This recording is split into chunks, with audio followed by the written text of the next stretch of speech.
U.S. President-elect Donald Trump said on Friday his administration would build safe zones to try to help civilians trapped in Syria's bloody conflict, an idea that President Barack Obama said would be too hard to enforce.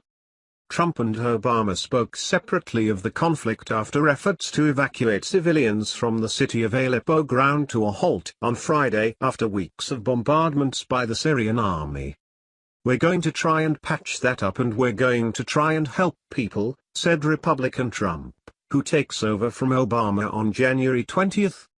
"We're going to build safe zones," he told supporters at a rally in Florida. "We're going to get the Gulf states to pay for the safe zones."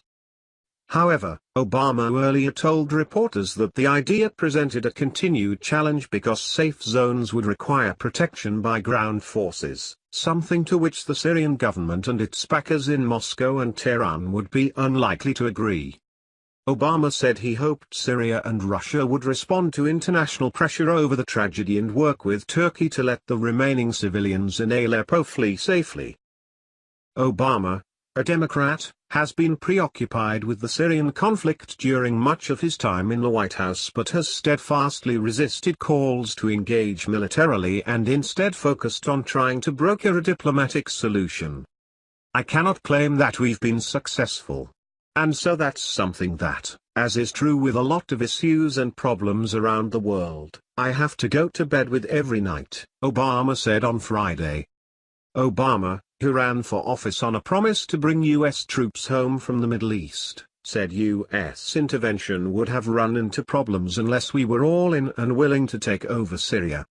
"Everything else was tempting because we wanted to do something and it sounded like the right thing to do, but it was going to be impossible to do this on the cheap," he said, defending his decision and blaming Syrian President Bashar al-Assad for the bloodshed. "Responsibility for this brutality lies in one place alone, with the Assad regime and its allies, Russia and Iran," he said. "This blood, and these atrocities, are on their hands.